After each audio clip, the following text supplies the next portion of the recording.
Hello everybody, I am going to show you how to do a PowerPoint presentation from PowerPoint. I guess this is a 2016. This is just me pulling it up. I think it's 2016 or so.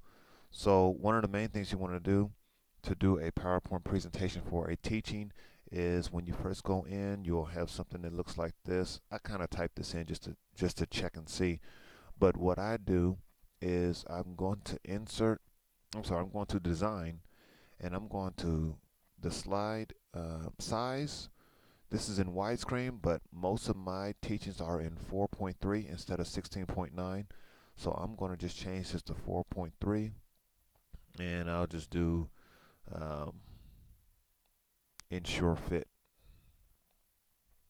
Well, basically, I just turned it into a square, and far as the way this looks here, I am going to remove that by going to the layout and go to blank. And then I'll just kind of click this and go to blank. Okay, so the best way to do a PowerPoint teaching as far as putting your I'm sorry, videos or pictures or animations together is number one, you want to go to the internet. I'm just going to use Chrome for an example. And let's just say I want to talk about rebellious teens or rebellious people. Yeah, rebellious. I'm gonna go to images right here on my Google search, and usually it'll pick up some kind of like pictures. So let's just say, for an example, I want this picture. I wait until this bar is clear. A lot of times it's kind of grimy. If it looks grimy to me, I don't want it, so I'll go to something else that looks a little sharper. See how this one came out sharper, but this one is a little blurry? Me, I'll probably pick something like this. And what you do is you hit right click, you go to copy image, left click that, go back to your PowerPoint, right click so that your menu can come up. I'm gonna do right click again. And then I'm gonna go to paste. These three icons are paste. Uh-oh. All right, paste. Or this one is paste. Sometimes this is a text, but this middle one right here with the paintbrush is usually good. Usually the best one. If it's a moving picture, then this one is a if this is a moving picture, you want to use this. If it's not a moving picture, you want to just use this. Either one of these, since they're both JPEGs, which means a still shot, you can use either one of these. So I'm just going to go to, for example, I'm going to do this one first, picture. All right, so I got this picture here for Rebellion. Now let's say if I want to do something that's a moving picture. I will go back to the internet. I had Rebellion. Let's just do a GIF. GIF. Type in GIF, enter, and these are your pictures that move. So if I click on this for an example, it will do that. And so I do the same thing I want is by doing right click, copy image, go back to PowerPoint and do right click, and I'm gonna do K this time. Do it again, I'm sorry, 'cause sometimes that does that. And there.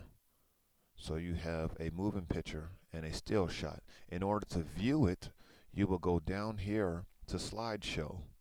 You hit slideshow, and now it moves. And this one's a still shot. Okay? Next, what I want to do, and forgive me if I'm going fast, just hit rewind if I'm going too fast. I want to make this background different. So I will go to design. I can go to design, and I can just pick a certain color for an example. Uh, and my PowerPoint delays a little bit because I use it a lot. But anyway, I went to design, and I'm going here if it will pick up. Sometimes it's doing um, some delays. So let me just try that one more time. Let me go to design. Okay, so it's freezing, which is not a good idea to do while I'm trying to train, but I'll try it again. See, even the tabs are not working. So what I'm going to do is pause this and see what happened, then I'll come back. Okay, I think I have it working now. So I just go to design and I hit whatever background I want. Purple, this. Um, if I want to add more, I just hit this button right here, this lower button, and it should open up if it's not being a jerk, which my program is being a jerk. Sometimes you have to be a little patient when it comes to these programs. So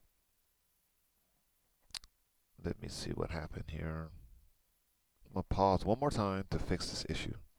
Okay, it worked. It just delayed only because, I don't know, it was just being a jerk. So as you can see, this picture right here is a still shot. This one is a GIF, GIF. And if I want to add a text to it, I will go to Insert, and I normally go to Word Art, but you can also go to regular text box.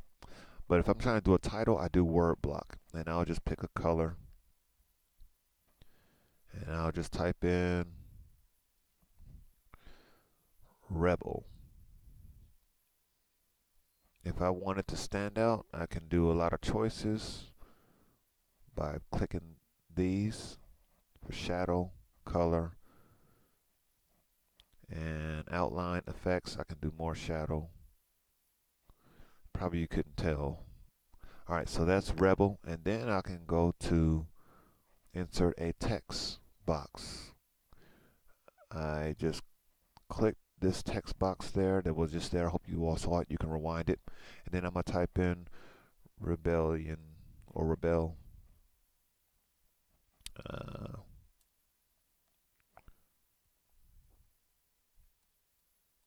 I know it's not proper English. I'm just trying to give you all an example.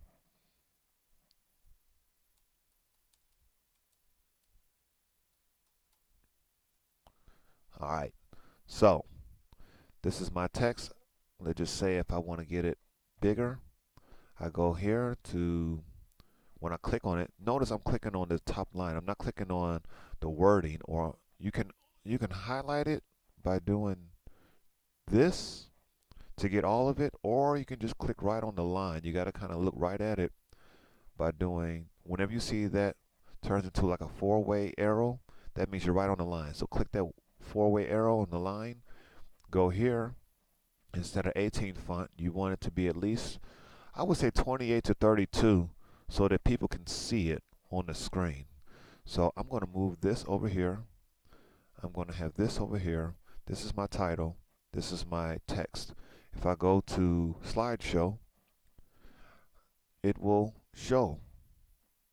And then I can use a PowerPoint that way. This is just one slide if you want to do that. And notice I probably did it within a few minutes. But that just gives you an idea of how to get a background, title, some text, a still shot, and a GIF in there. Okay? So what I'm going to do is I'm going to stop this video right here, and then I'm going to show you another way.